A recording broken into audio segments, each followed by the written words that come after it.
Welcome back to Let's Read Dracula by Bram Stoker, narrated by boardgamergirl. Chapter 4. Jonathan Harker's Journal Continued. I awoke in my own bed. If it be that I had not dreamt, the Count must have carried me here. I tried to satisfy myself on the subject, but could not arrive at any unquestionable result. To be sure, there were certain small evidences, such as that my clothes were folded and laid by in a manner which was not my habit.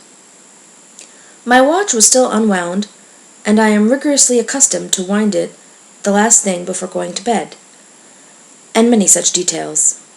But these things are no proof, for they may have been evidences that my mind was not as usual, and, for some cause or another, I had certainly been much upset.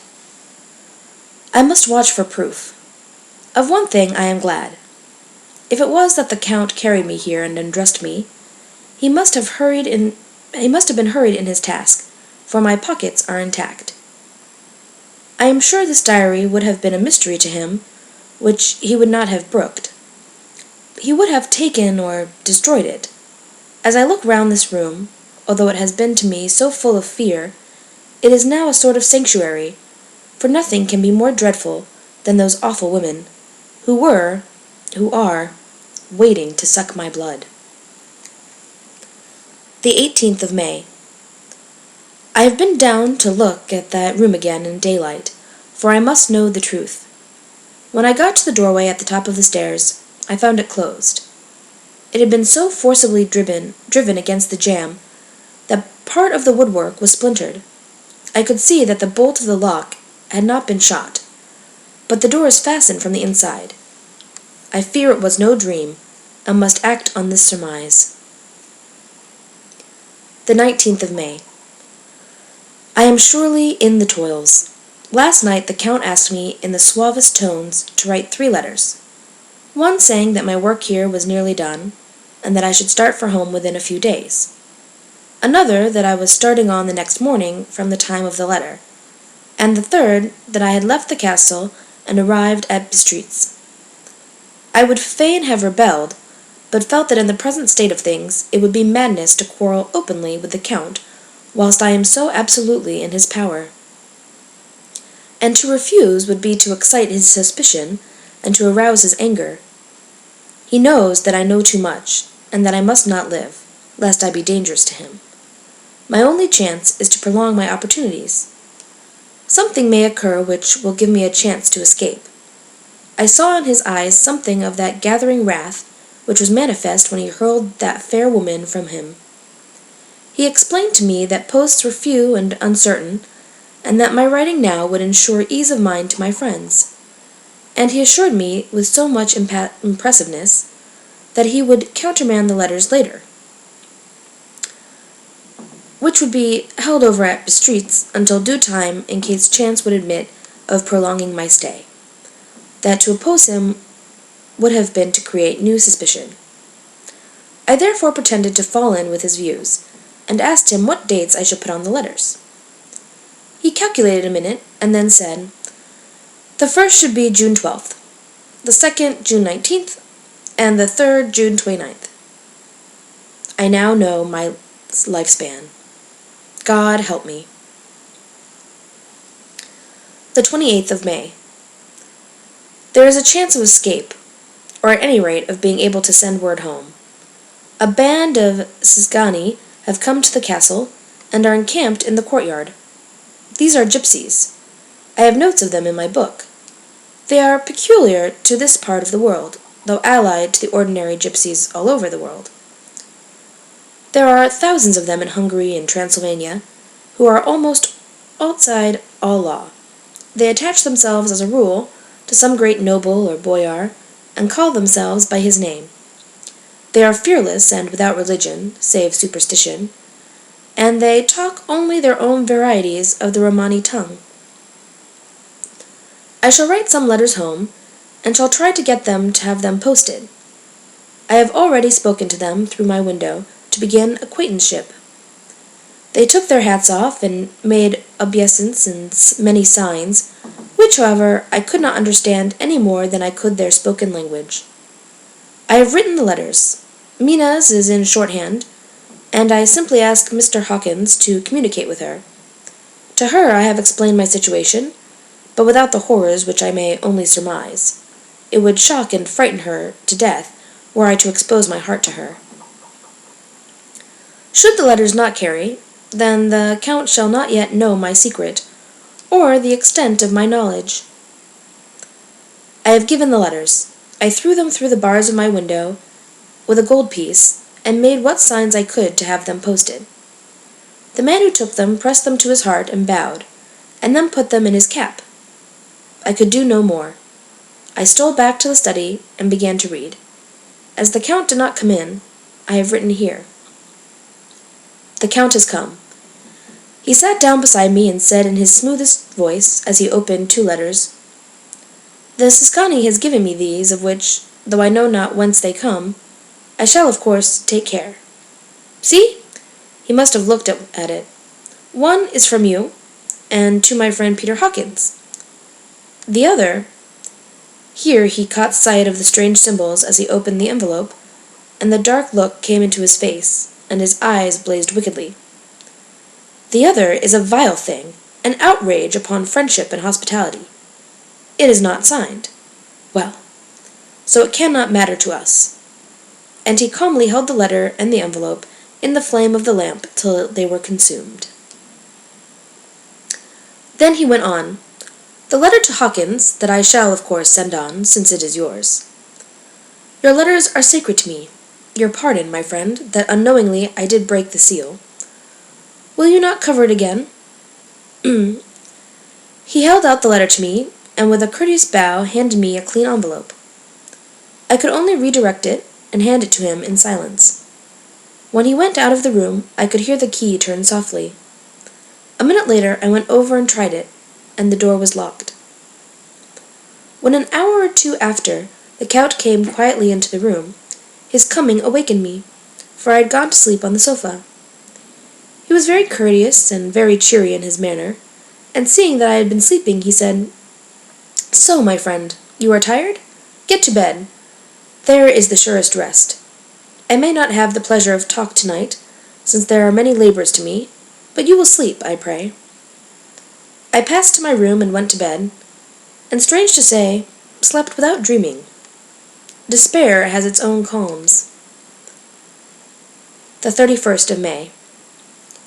This morning, when I awoke, I thought I would provide myself with some papers and envelopes from my bag, and keep them in my pocket, so that I might write in case I should get an opportunity. But again a surprise. Again a shock. Every scrap of paper was gone, and with it all my notes, my memoranda, relating to railways and travel, my letter of credit, in fact, all that might be useful to me were I once outside the castle.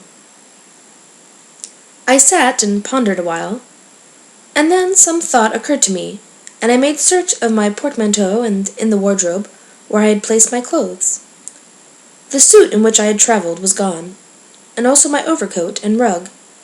I could find no trace of them anywhere. This looked like some new scheme of villainy. The 17th of June. This morning, as I was sitting on the edge of my bed, cudgelling my brains, I heard, without a crackling of whips and pounding, and scraping of horses' feet up the rocky path beyond the courtyard. With joy I hurried to the window, and saw drive into the yard 2 great lighter wagons, each drawn by 8 sturdy horses, and at the head of each pair a Slovak, with his wide hat, great nail-studded belt, dirty sheepskin, and high boots. They had also their long staves in hand. I ran to the door, intending to descend and try and join them through the main hall, as I thought that way might be open for them. Again a shock. My door was fastened on the outside. Then I ran to the window and cried to them. They looked up at me stupidly and pointed. But just then the hetman of the Siscani came out, and seeing them pointing to my window, said something at which they laughed. Henceforth no effort of mine, no piteous cry or agonized entreaty, would make them even look at me. They resolutely turned away. The lighter wagons contained great square boxes and with handles of thick rope. These were evidently empty by the ease with which the Slovaks handled them, and by their resonance as they were roughly moved. When they were all unloaded and packed in a great heap in one corner of the yard, the Slovaks were given some money by the Cisgani, and spitting on it for luck, lazily went each to his horse's head. Shortly afterwards, I heard the crackling of their whips die away in the distance. The 24th of June. Last night the Count left me early, and locked himself into his own room. As soon as I dared, I ran up the winding stair and looked out of the window, which opened south. I thought I would watch for the Count, for there is something going on. The Cisgani are quartered somewhere in the castle, and are doing work of some kind. I know it, for now and then I hear a far-away muffled sound as of mattock and spade. And, whatever it is, it must be the end of some ruthless villainy. I had been at the window somewhat less than half an hour, when I saw something coming out of the Count's window. I drew back and watched carefully, and saw the whole man emerge. It was a new shock to me to find that he had on the suit of clothes which I had worn whilst travelling here, and slung over his shoulder the terrible bag which I had seen the women take away. There could be no doubt as to his quest, and in my garb, too. This, then, is the new scheme of evil, that he will allow others to see me, as they think, so that he may both leave evidence that I have been seen in the towns or villages, posting my own letters, and that any wickedness which he may do shall by the local people be attributed to me. It makes me rage to think that this can go on, and whilst I am shut up here, a veritable prisoner, but without that protection of the law which is even a criminal's right and consolation. I thought I would watch for the Count's return, and for a long time sat doggedly at the window. Then I began to notice that there were some quaint little specks floating in the rays of moonlight. They were like the tiniest grains of dust, and they whirled round and gathered in clusters in a nebulous sort of way. I watched them with a sense of soothing, and a sort of calm stole over me. I leaned back in the embrasure in a more comfortable position, so that I could enjoy more fully the aerial gambolling. Something made me start up. A low, piteous howling of dogs somewhere far below in the valley, which was hidden from my sight. Louder it seemed to ring in my ears, and the floating motes of dust to take new shapes to the sound as they danced in the moonlight. I felt myself struggling to awake to some call of my instincts. Nay, my very soul was struggling, and my half-remembered sensibilities were striving to answer the call. I was becoming hypnotized. Quicker and quicker danced the dust. The moonbeams seemed to quiver as they went by me into the mass of gloom beyond. More and more they gathered till they seemed to take dim phantom shapes.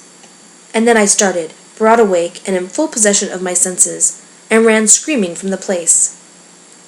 The phantom shapes, which were becoming gradually materialized from the moonbeams, were those 3 ghostly women to whom I was doomed. I fled, and felt somewhat safer in my own room, where there was no moonlight, and where the lamp was burning brightly. When a couple of hours had passed, I heard something stirring in the Count's room. Something like a sharp wail quickly suppressed. And then there was silence, deep, awful silence, which chilled me. With a beating heart I tried the door, but I was locked in my prison, and could do nothing. I sat down and simply cried. As I sat, I heard a sound in the courtyard without, and the agonized cry of a woman. I rushed to the window, and throwing it up, peered between the bars. There indeed was a woman with dishevelled hair, holding her hands over her heart, as one distressed with running. She was leaning against the corner of the gateway. When she saw my face at the window, she threw herself forward and shouted in a voice laden with menace, "Monster, give me my child!" She threw herself on her knees, and raising up her hands, cried the same words in tones which wrung my heart. Then she tore her hair and beat her breast, and abandoned herself to all the violences of extravagant emotion. Finally, she threw herself forward, and though I could not see her, I could hear the beating of her naked hands against the door.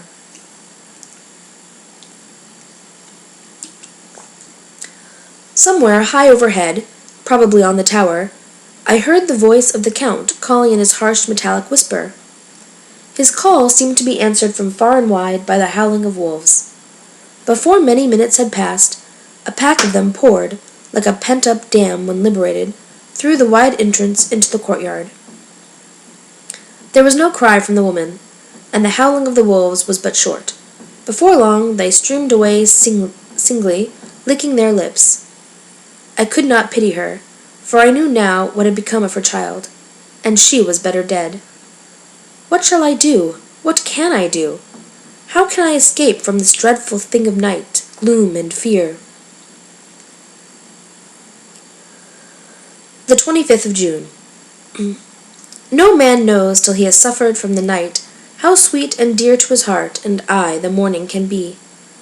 When the sun grew so high this morning that it struck the top of the great gateway opposite my window, the high spot which it touched seemed to me as if the dove from the ark had lighted there. My fear fell from me as if it had been a vaporous garment which dissolved in the warmth. I must take action of some sort whilst the courage of the day is upon me. Last night, one of my post-dated letters went to post, the first of that fatal series, which is to blot out the very traces of my existence from the earth. Let me not think of it. Action! It has always been at night time that I have been molested or threatened, or in some way in danger or in fear. I have not yet seen the Count in daylight. Can it be that he sleeps when others wake? That he may be awake whilst they sleep? If I could only get into his room! But there is no possible way. The door is always locked. No way for me. Yes, there is a way, if one dares to take it. Where his body has gone, why may not another body go? I have seen him myself crawl from his window. Why should not I imitate him, and go in by his window? The chances are desperate, but my need is more desperate still. I shall risk it. At the worst, it can only be death, and a man's death is not a calf's, and the dreaded hereafter may still be open to me. God help me in my task. Goodbye, Mina, if I fail. Goodbye, my faithful friend and second father. Goodbye, all, and last of all, Mina. Same day, later. I have made the effort, and God helping me, have come safely back to this room. I must put down every detail in order. I went whilst my courage was fresh, straight to the window on the south side, and at once got outside on this side. The stones are big and roughly cut, and the mortar has by process of time been washed away between them. So I took off my boots and ventured out on the desperate way. I looked down once, so as to make sure that a sudden glimpse of the awful depth would not overcome me, but after that kept my eyes away from it. I know pretty well the direction and distance of the Count's window, and made for it as well as I could, having regard to the opportunities available. I did not feel dizzy. I suppose I was too excited, and this time seemed ridiculously short till I found myself standing on the window-sill and trying to raise up the sash. I was filled with agitation, however, when I bent down and slid feet foremost in through the window. Then I looked around for the Count, but with surprise and gladness made a discovery. The room was empty. It was barely furnished with odd things, which seemed to have never been used. The furniture was something the same style as that in the south rooms, and was covered with dust. I looked for the key, but it was not in the lock, and I could not find it anywhere. The only thing I found was a great heap of gold in one corner. Gold of all kinds, Roman and British and Austrian and Hungarian and Greek and Turkish money, covered with a film of dust as though it had lain long in the ground. None of it that I noticed was less than 300 years old. were also chains and ornaments, some jeweled, but all of them old and stained. At one corner of the room was a heavy door. I tried it, for, since I could not find the key of the room, or the key of the outer door, which was the main object of my search, I must make further examination, or all my efforts would be in vain. It was open, and led through a stone passage to a circular stairway, which went steeply down. I descended, minding carefully where I went, for the stairs were dark, being only lit by loopholes in the heavy masonry. At the bottom there was a dark, tunnel-like passage, through which came a deathly, sickly odor, the odor of old earth newly turned. As I went through the passage, the smell grew closer and heavier. At last I pulled open a heavy door which stood ajar, and found myself in an old ruined chapel, which had evidently been used as a graveyard. The roof was broken, and in two places were steps leading to vaults, but the ground had recently been dug over, and the earth placed in great wooden boxes, manifestly those which had been brought by the Slovaks. There was nobody about, and I made a search over every inch of the ground so as not to lose a chance. I went down even into the vaults, where the dim light struggled, although to do so was a dread to my very soul. Into two of these I went, but I saw nothing except fragments of old coffins and piles of dust. In the third, however, I made a discovery. There, in one of the great boxes, of which there were 50 in all, on a pile of newly dug earth, lay the Count.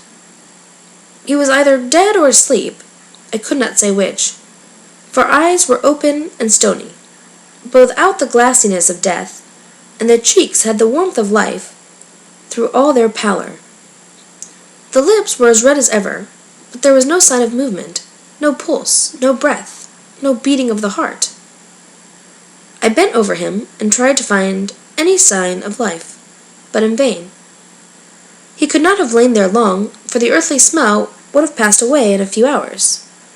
But the side of the box was its cover, pierced with holes here and there. I thought he might have the keys on him, but when I went to search, I saw the dead eyes, and in them, dead though they were, such a look of hate, though unconscious of me or my presence, that I fled from the place, and leaving the Count's room by the window, crawled again up the castle wall. Regaining my room, I threw myself panting upon the bed, and tried to think. The 29th of June. Today is the date of my last letter, and the Count has taken steps to prove that it was genuine, for again I saw him leave the castle by the same window, and in my clothes. As he went down the wall, lizard fashion, I wished I had a gun or some lethal weapon, that I might destroy him. But I fear that no weapon wrought along by man's hand would have any effect on him. I dared not wait to see him return, for I feared to see those weird sisters. I came back to the library and read there till I fell asleep. I was awakened by the Count, who looked at me as grimly as a man who could look, as he said, "Tomorrow, my friend, we must part. You return to your beautiful England, I to some work which may have such an end that we may never meet. Your letter home has been dispatched. Tomorrow I shall not be here, but all shall be ready for your journey. In the morning come the Szgany, who have some labours of their own here, and also come some Slovaks.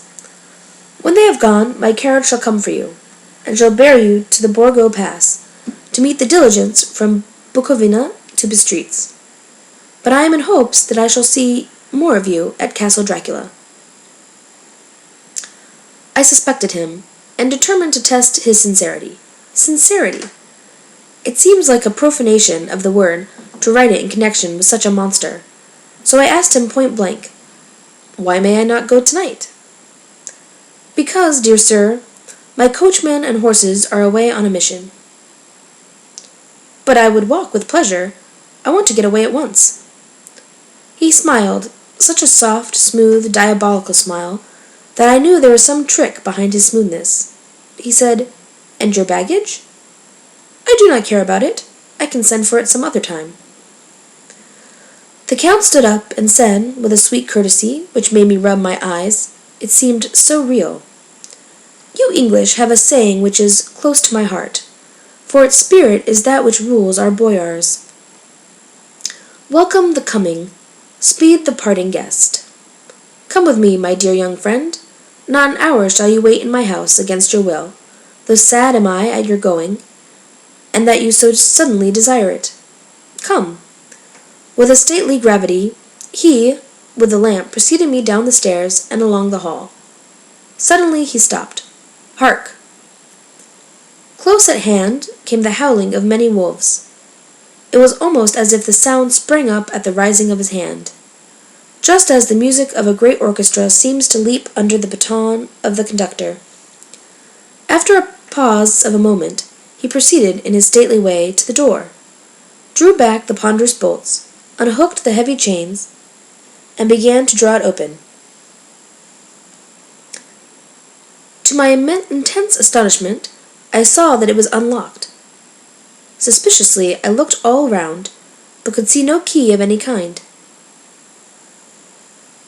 As the door began to open, the howling of the wolves grew louder and angrier, their red jaws with champing teeth, and their blunt clawed feet as they leaped, came in through the opening door. I knew then that to struggle at the moment against the Count was useless. With such allies as these at his command, I could do nothing. But still the door continued slowly to open, and only the Count's body stood in the gap. Suddenly it struck me that this might be the moment and means of my doom. I was to be given to the wolves, and at my own instigation.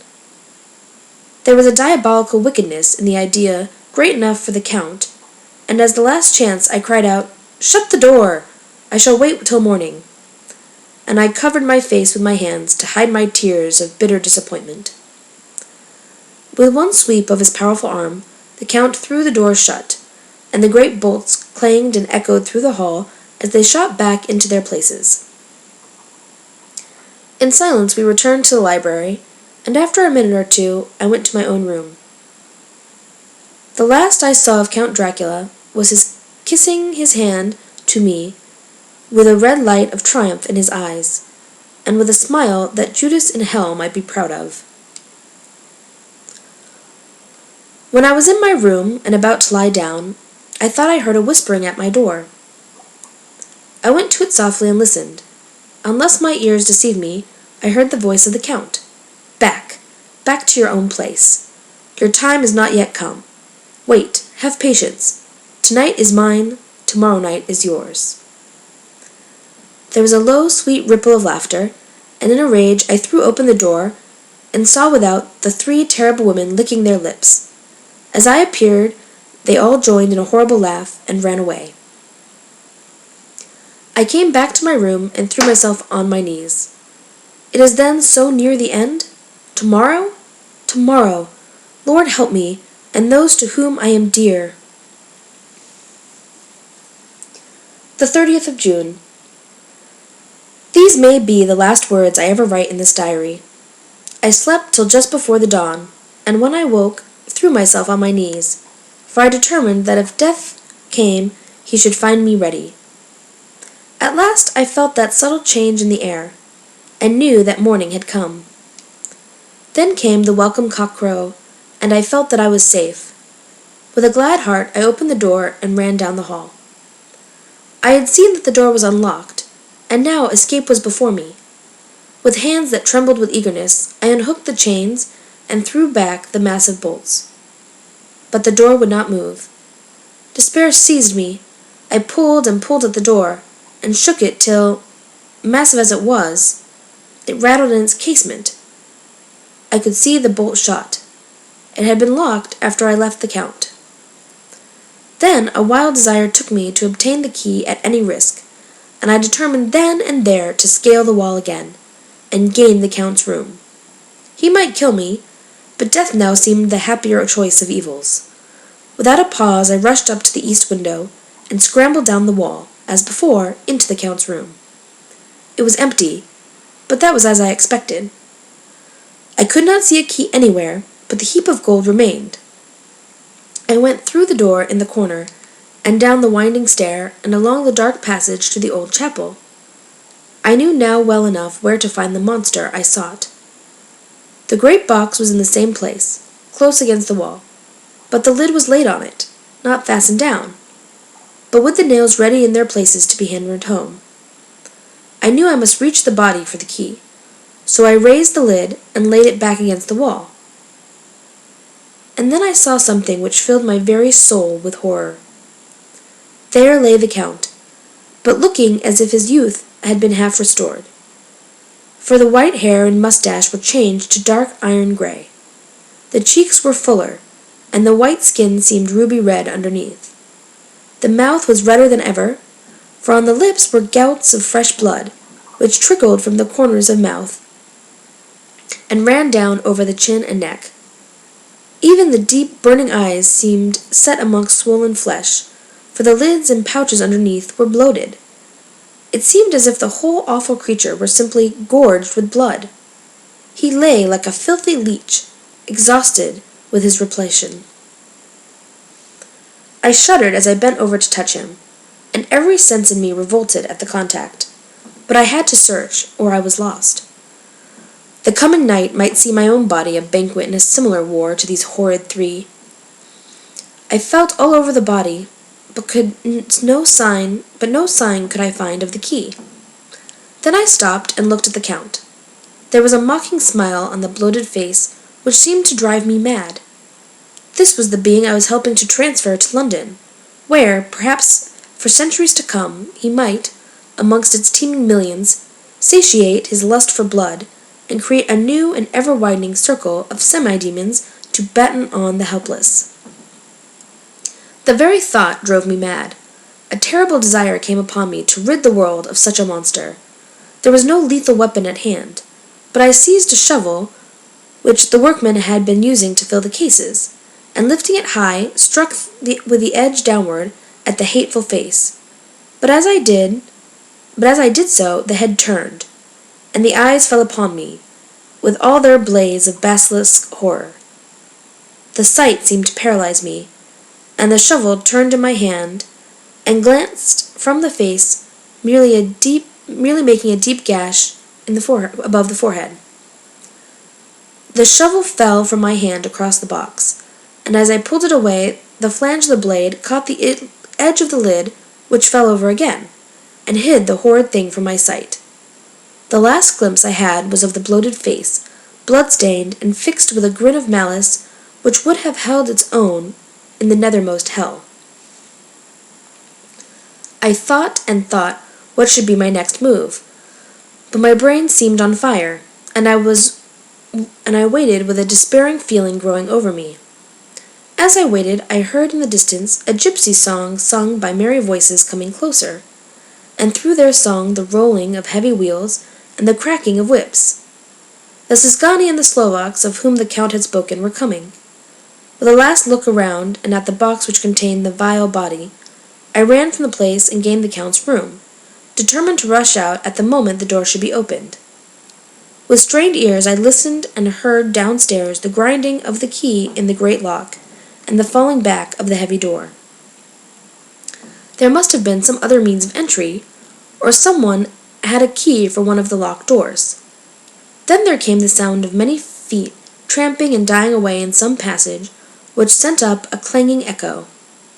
I turned to run down again towards the vault, where I might find the new entrance, but at the moment there seemed to come a violent puff of wind, and the door to the winding stair blew, too, with a shock that set the dust from the lintels flying. When I ran to push it open, I found that it was hopelessly fast. I was again a prisoner, and the net of doom was closing round me more closely. As I write, there is, in the passage below, a sound of many tramping feet, and the crash of weights being set down heavily, doubtless the boxes, with their freight of earth. There was a sound of hammering. It is the box being nailed down. Now I can hear the heavy feet tramping again along the hall, with many other idle feet coming behind them. The door is shut. The chains rattle. There is a grinding of the key in the lock. I can hear the key withdrawn. Then another door opens and shuts. I hear the creaking of lock and bolt. Hark! In the courtyard and down the rocky way, the roll of heavy wheels, the crack of whips, and the chorus of the Cisgani as they pass into the distance. I am alone in the castle with those horrible women. Faugh! Mina is a woman, and there is naught in common. They are devils of the pit. I shall not remain alone with them. I shall try to scale the castle wall farther than I have yet attempted. I shall take some of the gold with me, lest I want it later. I may find a way from this dreadful place, and then away for home, away to the quickest and nearest train, away from the cursed spot, from this cursed land, where the devil and his children still walk with earthly feet. At least God's mercy is better than that of those monsters, and the precipice is steep and high. At its foot a man may sleep, as a man. Goodbye, all. Mina!